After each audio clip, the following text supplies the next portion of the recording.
જો મારે આજ શનિવાર એટલે રજાનો દી એક જગ્યાએ કાયમી જવાનું હતું, પણ પછી સવારે ઉઠીને તો આરો થઈ ગયું તો ન ગઈ. તો અટાણે જો રસોઈ બનાવી, તમને બતાવવા. મસ્ત દાળ બનાવી અને ભાત બનાવ્યા અને રસ પણ બનાવ્યો ને હવે આપણી રોટલી કરવાની છે. તો હમણાં કર્યું રસોઈ બનાવી લીધી ને આજે રોટલી બાકી છે, તો આગળ રોટલી બનાવે ને પછી ખાઈ લે. ને એટલી ગરમી થાય, મેં શાક બનાવતી હતી તો એસી થોડીક વાર બંધ કરી દીધી હતી, એટલે એનો પછી ખબર નહીં ઓલો વઘારને કર્યો હોય ને તો એના લીધે ફૂલ ગરમી થાય. તો હમણાં ખાઈ પીએ ને પછી હોઈ જવાનું. કાલેથી પાછું ઘરે આખું અઠવાડિયું કામ ને કામ, જે તમે રેગ્યુલર મારા વિડીયોમાં જોતા આવો એ રીતના જ.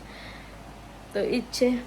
આજે આખો દી ઘેર ને ઘેર ઉતી તો આખા ઘરની સાફ સફાઈ કરી, કેમ કે મારે રાત્યું કીડિયું થઈ ગયું. ખબર નહીં આ એસી આખો દી ચાલુ રૂમમાં હોય ને રૂમ ઠંડો હોય એટલે બારોબાર તડકો હોય એટલે એના લીધે થયું હોય. ખબર નહીં ફૂલ ઝીણ્યું કાર્યું રાત્યું કીડિયું થયું ને એ કરડે ને એટલે ખતરનાક. ટૂંકમાં આપણી ત્યાં મને ઇન્ડિયામાં કરડતી પડી વ્યૂ એટલી હેદી ન બળતું હતા, કરડે એટલી હાવ રીતસરનો આપણે મધની માખી કે આગિયો ન કર્યો એ રીતના થઈ જાય. તો એવું હે. તો હું કાલે આજ ઘેર હે ને તે સાફ સફાઈ કરી પછી ગાદલા ને ઓહિકા ટૂંકમાં ઓઢવાના ને બધા બહાર તડકે ફૂંકવા અને પછી ઘરમાં બધું પાણી નાખીને ધોયું, આખું સાફ કર્યું. એ કરી લીધું તા હાઈને પડે ગઈ, નાહી ધોવે ને પછી ઘડીક પોરો ખાધો અને બારોબારે જો મસ્ત સાફ કર્યું. દેખાડા બા એક આ ગાડલું નહોતું જોતું એટલે કાઢી નાખ્યું અને કેટલો બધો કચરો કાઢ્યો દેખાય. એટલો કચરો એક આ ખાલી એટલામાંથી મારું ફરી જ ચોખ્ખું કર્યું, ખાલી એટલામાંથી જ નીકળ્યો. એટલે ઉતા પાંદડા ના તે બધું મલક બધી વસ્તુ ઉતી ગંધારવાળો ઉતો, કેમ કે ઘેર હોય નહીં આડે દી એટલી મેળ આવે નહીં, એટલે પછી જ્યારે જેદું રજા હોય તેદું જ કરવું પડે. જો આગળ કરે ને થોડીક વાર 5 વાગ્યા ઢુકડી નવરી થઈ છે ત્યાં સુધી કર્યું, બપોરની કરતી હતી. પછી દાળ બાફવા મૂકી. બકાલામાં તો કંઈ રીંગણા કે ટમેટા કે આ કે તે કે કંઈ ભાવતું હે નહીં. અમે કીધું દાળ ને ભાત ને હોય તો ભાતે કરી, રોટલી કરી રસ ભેગી ખાવા. એક બે દી હાલ છે અમારે જો ટાઢા ટુકડા ખાવા પડે. તમારે જે ઇન્ડિયામાં 3 ટાણા રાંધવું ને મજા કરવી એવું નહીં. તાતા ગામમાં મરજી થઈ હોય તો કે ભેળ કે દાબેલી કે આ કે તે કે એ ખાઈ આવવાની. અમારે ત્યાં ટાઢા ટુકડા ખાવા પડે ને દી કાઢવા પડે. તો મળીએ થોડીક વાર, એવું મળીએ કામ એ તો અટાણે હાઈન પડે ગઈ. એવું પાછું મારે કંઈ કરવાનું હોય નહીં, ખાલી ખાઈને હુઈ જ જવાનું હોય. તો મળીએ પાછા કાલે સવારે. ત્યાં સુધી બાય બાય. ઓ રાધે રાધે, કેમ છો બધા મજામાં? તો ફાઇનલી જો હું કામ ઉપર પૂગી આવી અને વહેલી પૂગી આવી. આજ સવારે વિડીયો બનાવવાનો મેળ નથી આવ્યો, કેમ કે ઉઠવામાં થયું હતું મોડું અને કામ ઉપર આવવાનું હતું વહેલું, એટલે વિડીયો બનાવવાનો કંઈ મેળ હતો નહીં, એટલે વિડીયો નથી બનાવ્યો. અને કામ ઉપર પૂગી આવી હતી. તો કાલે મારે કામ ઉપર નહોતું આવવાનું, એક જગ્યાએ જવાનું હતું પણ આરો થઈ તો ન ગઈ. પછી આજ કાલે આ નહોતી આવી એટલે આખું બધું જિંદગી પડ્યું હતું. તો ફટાફટ બધું હમું કર્યું, કચરા પોતા કર્યા, ઠામ બિસરા, પછી કપડાં ઇસ્ત્રી કર્યા, બધું ફાઇનલ બધું કામ કરે અને નવરી થઈ. અમારે એક બાલ્કની છે એ સાફ કરવાની છે, તો હમણાં કરી નાખી. અને શુક્રવારે હું રાતી સાયકલ લેનાથી ગઈ હતી, 12 વાગ્યા સુધી સાયકલ હાકી, 11 સાડા 11 વાગે આમ ફ્રી થઈ ગઈ હતી. તો 12 વાગ્યા સુધી સાયકલ હાકી અને પછી 12 વાગે પછી ટેક્સી કરી અધવિસારેથી, કેમ કે પછી આવી જતો તો હાઈવે અને થોડુંક બીકઈ લાગતી હતી, એટલે પછી ટેક્સી કરી. એટલે હું પૂગી હે 1-1.5 વાગ્યાની આજુબાજુ ઘેર પૂગી હે. પછી સવારે કામ ઉપર જવાનું હતું એટલે આરો થઈ ગઈ, તો પછી ન ગઈ.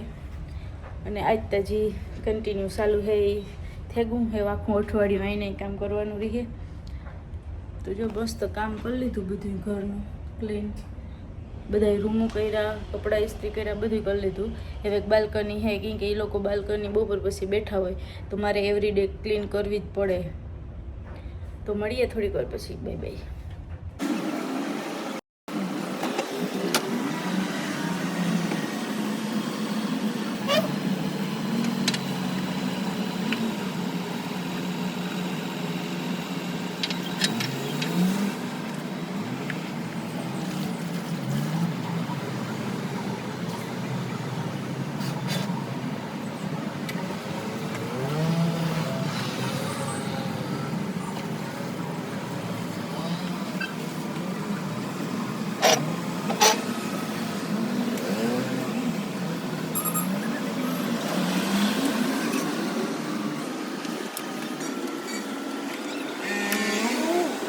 તો જો ફાઇનલી મારે બાલ્કની થઈ ગઈ સાફ.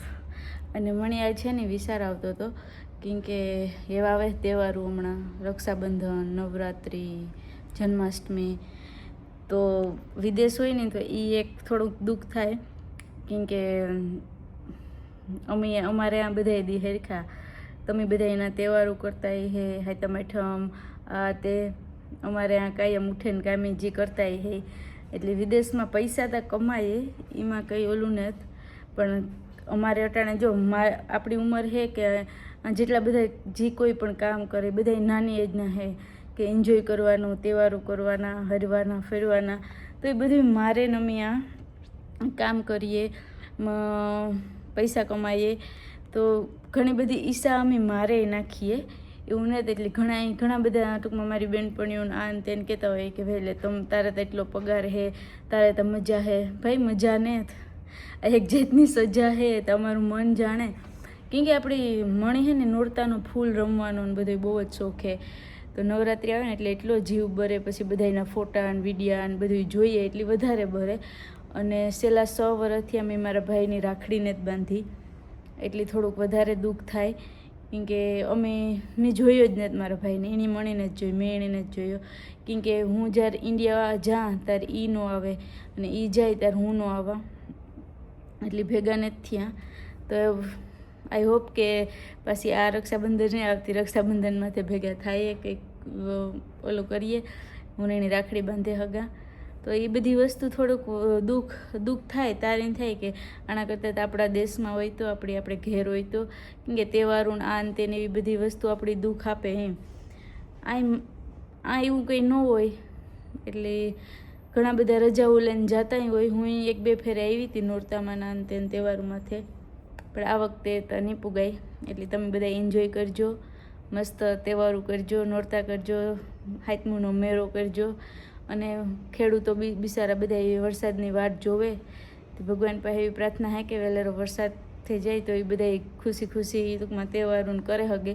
બાકી તો એ લોકો એ ટેન્શનમાં હોય અને થોડુંક ઓલું થાય. એટલે વહેલો વરસાદ થઈ જાય, બધાની માંડવી ને બધું જે વાવ્યું હોય મસ્ત થઈ જાય અને બધા એન્જોય કરો, તહેવારો કરો, એવી ભગવાન પાસે પ્રાર્થના કરા હું. તો મળીએ કાલે નવા વ્લોગમાં. મારો વિડીયો આમ પૂરો કરા. લાઈક કરજો, શેર કરજો, સબસ્ક્રાઈબ કરજો અને જોજો આવો નવો સપોર્ટ કરતા રહેજો. ખુશ રહેજો, ખુશ રહેવા દીજો. Bye bye, Radhe Radhe.